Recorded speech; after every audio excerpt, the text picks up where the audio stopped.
एक बार फिर से आप सभी का स्वागत है। हम अध्ययन कर रहे हैं मत्ती रचित सुसमाचार का और अब समय है कि हम उसके 9वें अध्याय पहले वचन से लेकर के जो 8वें वचन तक हम जो बात कर रहे थे उसे आगे बढ़ाएं।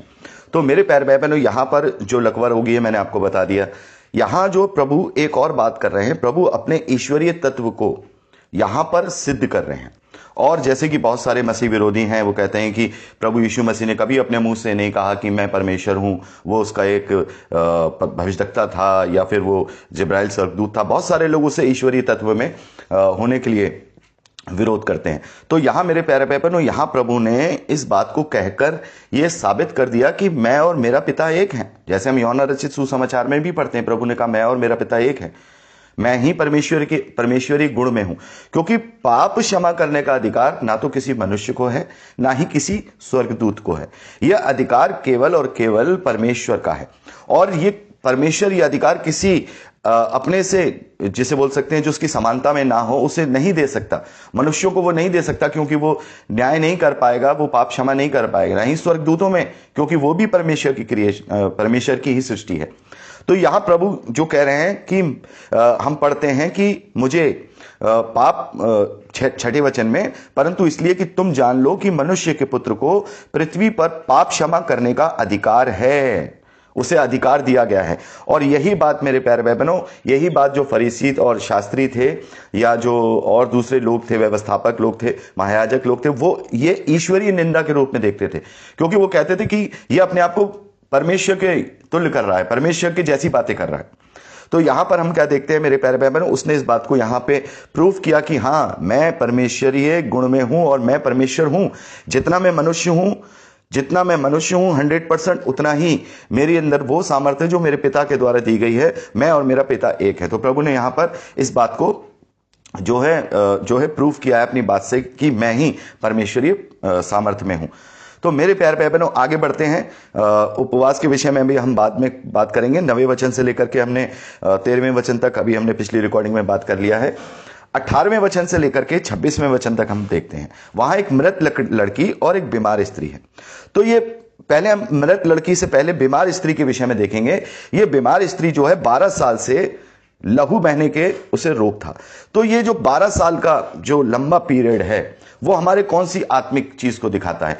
यह दिखाता है हमारे लगातार पाप किए जाने को। देखिए, एक तो पाप ये होता है कि भाई हमने कभी पाप कर लिया और कभी हमने कभी उसका प्रायश्चित भी करा और हम चाहते हैं कि प्रभु इस पाप के लिए हमें क्षमा मिले, यानी कि हमने लगातार पाप नहीं किया। ये 12 साल से लगातार लहू बहने का रोग हमारे उन पापों को दर्शाता है जो हम लगातार करते आ रहे थे और फंसते चले आ रहे थे, चाह करके भी। मतलब हम चाह रहे हैं इससे बच जाएं, इनसे हमें छुटकारा मिल जाए, लेकिन हम लगातार क्या कर रहे हैं? उन गंदगियों में फंसे रहते हैं। तो ये लगातार किए जाने वाले वो पाप हैं जो हमारे जीवन में चलते रहते हैं। मान लीजिए यदि कोई व्यभिचार में फंसा है, वो चाह रहा है कि मैं व्यभिचार नहीं करूं, मेरे को पापों से छुटकारा मिले, लेकिन वो व्यभिचार अपनी शरीर की गुलामी के अनुसार करता जा रहा। तो ऐसे पापों के लिए भी मेरे प्यारे भाई बहनों, हम देखते हैं यदि हमारे अंदर चाहत है, अगर हम सोचें कि हम प्रभु की हुजूरी में चले जाएं, उसकी निकटता में चले जाएं, उसको हम अगर ग्रहण कर लें, तो हम इन पापों से छुटकारा पा सकते हैं। हम नई सृष्टि बन सकते हैं। हमें वो सामर्थ्य मिल सकती है जिसके द्वारा हम इन पापों से ऐसे नए हो जाएंगे जैसे मानो कोई यानी कि कोई बर्फ के जैसे सफेद ऊन, जो सफेद बर्फ जो होती है ना हिमालय पे गिरती है, वैसे सफेद हो जाएंगे, जैसे पुराने नियम में भी लिखा है। तो मेरे प्यारे भाई बहनों, यहां हम क्या देखते हैं कि इस पैसेज में यहां नहीं लिखा, लेकिन यही घटना हम मरकुस रचित सुसमाचार उसके 5वें अध्याय उसके 21वें वचन से लेकर 43वें वचन तक पढ़ते हैं। बहुत ही विस्तार से वहां इस घटना को लिखा गया है। और लूका रचित सुसमाचार 8वें अध्याय 40वें वचन से लेकर 56वें वचन तक भी हम इसको बहुत ही विस्तार से पढ़ते हैं। मैं इसे इंग्लिश में भी बोल देता हूं। Mark chapter 5 verse 21 to 43, Luke chapter 8 verse 40 to 56। यहां इस घटना को आप यहां भी पढ़ सकते हैं और जरूर पढ़िएगा। तो यहां हम क्या देखते हैं कि भीड़ की भीड़ प्रभु यीशु मसीह पर टूटे पड़ रही थी। मतलब उसको बहुत हजारों की भीड़ घेरे हुए थी, और उसमें से इस स्त्री ने यह विश्वास किया कि मैं प्रभु के वस्त्र को छू लूंगी तो मैं चंगी हो जाऊंगी, अर्थात मैं प्रभु की निकटता में चले जाऊंगा तो मेरे ये जो आत्मिक पाप है जो लगातार करता जा रहा हूं, वो मैं उनसे क्या करूंगा? उनसे मैं छुटकारा पाऊंगा। तो वहां प्रभु कहते हैं किसी ने मुझे छुआ। चेले कहते हैं अरे भीड़ की भीड़ तुझ पे टूटी जाती है और तू कहता किसी ने मुझे छुआ, कि हां मुझ में से सामर्थ निकला है। तो यहां हम क्या देखते हैं कि हमारा दृढ़ विश्वास हमारा दृढ़ संकल्प कि हम पापों की क्षमा चाहते हैं, तब प्रभु यीशु मसीह का सामर्थ्य हमारे जीवन में काम करता है और हजारों की भीड़ में हम अकेले अपने आप को ऐसा पाते हैं कि सही मायने में परमेश्वर की निकटता में। प्रभु ने यहां दो बातें कर दी हैं कि हजारों लोग हैं लेकिन उनका दृढ़ विश्वास नहीं है मुझ पर, तो वो मेरा सामर्थ्य उनके लिए काम नहीं करेगा। बहुत सारे लोग कहते हैं अरे मैं पाप नहीं छूट पा रहा है मुझसे, वो पाप नहीं छूट पा रहा है, क्योंकि तुमने अभी तक प्रभु को सच्चे दिल से छुआ ही नहीं है, प्रभु का सामर्थ्य ग्रहण किया ही नहीं है। हम उनमें से जो ऐसा नहीं कर पाते, हम शायद उन हजारों में से हैं जो प्रभु की संगति में तो चल रहे हैं लेकिन प्रभु को छू नहीं पा रहे हैं। यदि हमने प्रभु को छू लिया तो ये जो सामर्थ्य है परमेश्वर का, प्रभु का, वो हमारे जीवन में कार्य करेगा और हम चंगे हो जाएंगे। शारीरिक रूप से नहीं, आत्मिक रूप से जो हम किसी ऐसे गुनाह में हम लिप्त हैं जो हमसे छूट नहीं रहा है, प्रभु का सामर्थ्य कार्य करता है। तो ये क्या है, हजारों में भी केवल जो दृढ़ विश्वास करता है प्रभु उसको ही, उसकी तरफ ही देखता है और उसका सामर्थ्य उसके जीवन में कार्य करता है। मृत लड़की को क्या देखते हैं, मृत लड़की को ये जो चंगाई है मेरे प्यारे भाई बहनों कि किसी को जिंदा कर देना, प्रभु यहां पर ये दिखाते हैं कि हम जब प्रभु में आते हैं तो हम अपना पुराना मनुष्य तत्व मार देते हैं और प्रभु हमें क्या करता है, प्रभु हमें एक नई सृष्टि बना देता है जिससे हम नया जन्म पाकर के नए बन जाते हैं। और नए बनने के बाद फिर हम पर मृत्यु का कोई अधिकार नहीं है। अगर हम प्रभु यीशु मसीह पर विश्वास करते हैं, सच्चा विश्वास, तो हम अब अनंत जीवन में जी उठेंगे। यदि हमने उसकी आज्ञा पालनता और जैसा उसने सिखाया अपने जीवन को वैसा बिताएंगे तो हम अनंत जीवन के लिए जी उठेंगे, अर्थात अब हम पर मृत्यु का अधिकार नहीं। तो प्रभु ने कहा कि ये मरी नहीं सोती है, अर्थात हम अपने जीवन में अगर इस शरीर से मरेंगे तो मरेंगे नहीं वरन सोएंगे, क्योंकि हम अब एक नई सृष्टि बन गए। क्योंकि प्रभु कहते हैं कि जो कोई इकलौते पुत्र पर विश्वास करेगा वो नाश नहीं होगा परंतु अनंत जीवन पाएगा। तो यहां पर ये जो बात है कि हम जो अगर अपने आत्मिक जीवन को, जो हमारे आत्मिक पाप हैं, हमारा पुराना मनुष्य तत्व है, यदि हम उसे प्रभु पर विश्वास करने के द्वारा उसे मार देते हैं तो फिर हम नई सृष्टि बन के एक नया जीवन पाते हैं, जी उठते हैं। और ऐसा जी उठते हैं वो कभी हम फिर मरेंगे नहीं। इस शरीर में भी भले ही इस मृत्यु आएगी तो भी हम मरे हुए नहीं कहलाए जाएंगे वरन हम सोते हुए कहलाए जाएंगे, क्योंकि जब प्रभु का शब्द सुनेंगे तो हम जी उठेंगे हमेशा हमेशा के जीवन के लिए। आगे दो अंधों का दृष्टांत हम देखते हैं मेरे प्यारे भाई बहनों। वहां हम देखते हैं कि दो अंधे हैं और वो उसके पीछे पुकारते हुए बोलते हैं, हे दाऊद की संतान हम पर दया कर। वह घर में पहुंचा तो वह अंधे उसके पास आए, तो प्रभु ने उनसे कहा, क्या तुम्हें विश्वास है कि ये मैं कर सकता हूं? तो ये कैसे पाप है मेरे प्यारे भाई बहनों? मेरे प्यारे भाई बहनों, ये आत्मिक अंधापन है, ये आत्मिक अंधापन है। हमारे जीवन में हमें समझ में नहीं आता, हमारे जीवन में हमें समझ में नहीं आता कि हम अपने इन पापों से, अपने जीवन से कैसे इनसे पीछा छुड़ाएं, क्योंकि हमें वचन की रोशनी नहीं है।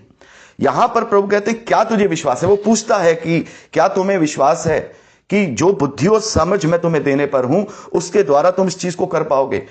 तो हमारे आत्मिक जीवन में, जब हम आत्मिक जीवन में हमारे अंधापन है, हमें वो समझ नहीं है, वो ज्ञान नहीं है, तब हम प्रभु के पास जब जाते हैं तो प्रभु हमसे पूछता है तुम्हें विश्वास है? और वो हमारा जवाब ये होता है कि हम अपने उस जीवन के अंदर उसकी सामर्थ्य को सिद्ध करते हैं। तब प्रभु के इस जवाब को, जैसे प्रभु पूछता है ना, क्या हम मुझ पर विश्वास करते हो, तब हम प्रभु को जवाब देते हैं हाँ। तब वो हमें क्या करता है, वो हमें बुद्धि देता है, ज्ञान देता है, समझ देता है, ताकि हम अपने इस आत्मिक अंधेपन को, जैसे प्रभु प्रकाशित वाक्य में भी कहते हैं कि मुझसे आंखों में लगाने के लिए सुरमा ले ले ताकि तू देखने लगे।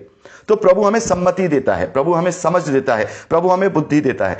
जब वो हमें बुद्धि और समझ देता है तब हमारे पास वचन के द्वारा उन परिस्थितियों से जो हमें पाप में डाल सकती हैं या हमें पाप का कारण बनती है, उनसे लड़ने की हमें वो सामर्थ्य और शक्ति देता है।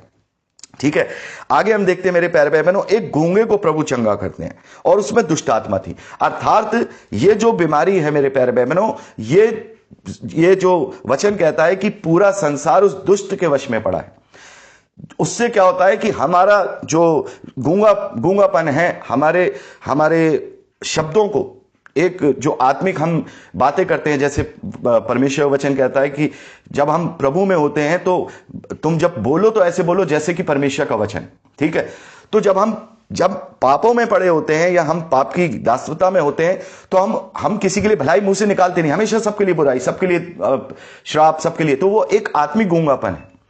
एक तरीके से हमारी बुद्धि जो है वो उस दुष्ट के वश में है कि हमारे दिमाग में केवल दुनिया बातें चल रही हैं, ये चल रही हैं। हम जो बोल रहे हैं वो केवल दुनियावी बातें बोल रहे हैं, हम जो बोल रहे हैं वो दुनियावी श्राप बोल रहे हैं, हम जो बोल रहे हैं दुनियावी गालियां बोल रहे हैं, हम जो बोल रहे हैं दुनियावी बातें बोल रहे हैं, गंदगी बोल रहे हैं। लेकिन प्रभु यीशु मसीह कहते हैं कि मैं तुम्हारे विवेक को शुद्ध करता हूं। इब्रानियों की पत्री उसके 9वें अध्याय को जब हम पढ़ते हैं तो वहां प्रभु कहते हैं कि मैं तुम्हारे विवेक को शुद्ध करता हूं। ठीक है, तो वहां लिखा है कि उसका लहू हमारे विवेक को मरे हुए कामों से शुद्ध क्यों ना करेगा।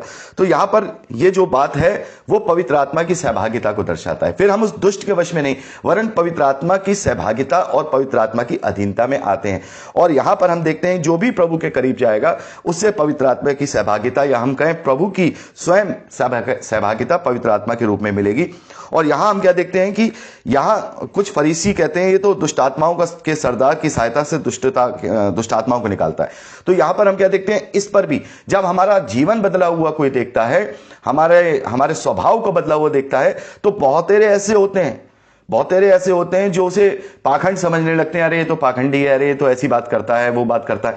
तो जो पवित्र आत्मा के द्वारा बदले गए लोग हैं उनके वो अगर दूसरा व्यक्ति उसको पाखंड बताता है या उसको दूसरी चीजें करता है तो उसके अपराध प्रभु कहते हैं कि जो पवित्र आत्मा की निंदा करता है उसके अपराध ना तो इस लोक में ना ही परलोक में क्षमा किए जाएंगे। इस बात को अभी हम आगे पढ़ेंगे। तो ये एक तरीके से समझ लीजिए कि जो लोग समझना नहीं चाहते हैं वो भलाई देख करके भी बुराई को ही ढूंढते हैं। इस पैसेज में 34वें वचन में हम इस बात को अच्छी तरह से पढ़ते हैं। तो मेरे प्यारे भाई बहनों, अब समय है कि हम आगे बढ़ें। तो हमने यहाँ पर पहले वचन से लेकर के हमने 13वें वचन तक और फिर 18वें वचन से लेकर के 34वें वचन तक यहाँ पर हमने अध्ययन किया। अब जो बीच का जो रह गया है 14वें वचन से लेकर 17वें वचन तक, उसको हम यहाँ पर अध्ययन करेंगे। तो यहाँ मेरे प्यारे भाई बहनों हम देखते हैं कि तब यूहन्ना के चेलों ने उसके पास आकर कहा, क्या कारण है हम फरीसी इतना उपवास करते हैं पर तेरे चेले उपवास नहीं करते? यीशु ने उनसे कहा, क्या बराती जब तक दूल्हा उनके साथ है शोक कर सकते हैं? पर वह दिन आएंगे जब दूल्हा उनसे अलग किया जाएगा, उस समय वह उपवास करेंगे। तो मेरे प्यारे भाई बहनों, यहां पर हम क्या देखते हैं कि प्रभु यीशु मसीह के चेले उपवास नहीं रख रहे हैं। क्यों नहीं रख रहे हैं? क्योंकि वो दूल्हे के साथ है, अर्थात वो एक हर्ष और उल्लास के माहौल में है। यहां पे दूल्हा और बराती, यहां प्रभु ने जो इस्तेमाल किया है वो आनंद के उत्सव को यहां पर प्रभु ने दर्शाया है, क्योंकि शादी विवाह क्या होते हैं? आनंद का उत्सव होता है। तो प्रभु कह रहे हैं ये तो आनंद के उत्सव में है, तो ये शोक क्यों मनाएंगे? और आज विडंबना यह है कि बहुत सारे लोग जो हैं लेंट डेज बनाते हैं, शोक के उपवास रखते हैं। हम कोई शोक का उपवास नहीं रखते हैं। हम उपवास के विषय में बात कर चुके हैं, मैंने आपको बताया था। यशाया 58 को पढ़ने के लिए मैंने आपको बोला था, नहीं पढ़ा हो तो उसको जरूर पढ़िएगा, सच्चा उपवास क्या होता है। लेकिन मैंने पहले भी बताया था कि उपवास जो हम रखते हैं वो आनंद का उपवास रखते हैं। आज भी हम जो उपवास रखते हैं वो धन्यवादी का रखते हैं, शोक का उपवास नहीं रखते हैं कि सर पे अपने राख मल रहे हैं। या क्योंकि प्रभु कहते हैं कि क्या तू अगर उपवास रखे तो अपने आप को उपवासी मत जता, तेल मल मुंह धो, ताकि गुप्त में जो तेरा पिता है वो तुझे उपवासी जाने। तो यहां पर प्रभु कह रहे हैं कि ये हर्षोल्लास के दिन में है। अभी मैं इनके साथ हूं, लेकिन एक समय आएगा जब मैं इनके बीच में नहीं रहूंगा, तब ये शोकित होंगे उस वक्त। और ये कौन सा पीरियड है? वो पीरियड मेरे प्यारे भाई बहनों, जब बलिदान हुए हैं, और बलिदान होने के बाद जब प्रभु ने अपने चेलों पर जब तक अपने आप को प्रकट नहीं किया, वो शोक में थे, वो बिल्कुल हताशा में घिरे हुए थे। लेकिन जब उन्होंने प्रभु को देखा तो उनकी हताशा आनंद में बदल गई। और प्रभु कहते हैं कि जो आनंद मैं तुम्हें देता हूं वो तुमसे कोई छीन ना लेगा। तो मेरे प्यारे भाई बहनों, प्रभु ने यहां पर बता दिया है कि मेरे जो लोग हैं वो कोई शोक का उपवास नहीं करते हैं, वरन आनंद और हर्षोल्लास में है, क्योंकि वो आनंद प्रभु कहते हैं मैंने तुम्हें दिया है।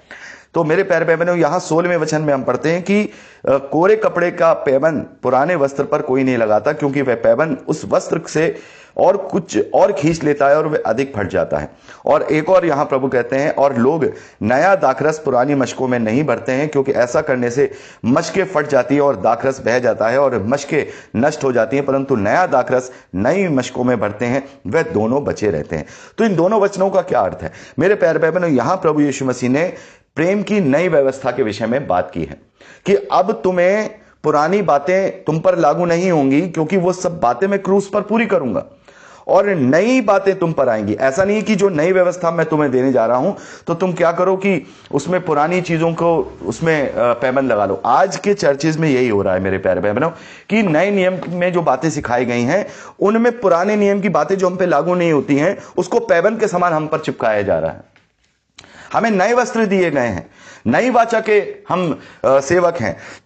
नई वाचा को हम जो है उसके आदि, नई वाचा के द्वारा हमारा उद्धार हुआ है प्रभु यीशु मसीह के द्वारा, इसलिए तो हम इसे न्यू टेस्टामेंट कहते हैं। लेकिन हम नई वाचा में पुरानी वाचा के कुछ कुछ जैसे दशवांश को जोड़ लिया, संसारिक चंगाइयों को, संसारिक समृद्धि को, इसको जोड़ लिया और शरीर की बातों को आत्मिक बातों में मिलाकर हम क्या करते हैं, जो हमें नए वस्त्र दिए गए हैं नई वाचा के, उसमें हम पुरानी वाचा का पैबंद लगाते हैं। हम जो नया जीवन पाए हुए हैं, नया एक मशक है जिसमें नई वाचा भरी गई है, हम क्या करते हैं, हम पुराने ही जीवन को जीकर इस नई वाचा को अपने अंदर लेते हैं जिससे हमारा जीवन नष्ट हो जाता है। तो यहां प्रभु ने कह दिया है कि ये पुरानी बातें हैं, मैं इन पुरानी बातों को पूरा कर दूंगा क्रूस पे। अब तो मैं किसी भी प्रकार से पैबंदों को अपने नए वस्त्रों में नहीं लगाना है, अर्थात पुरानी वाचा और नई वाचा को मिक्सअप नहीं करना है, जो कि आजकल बहुत सारे करते हैं। तो मेरे प्यारे भाई बहनों, यहां पर हमने ये 17वें वचन तक का भी अध्ययन कर लिया है। अब हम अगली रिकॉर्डिंग में 35वें वचन से आगे का अध्ययन करेंगे। परमेश्वर हम सबको आशीष दे।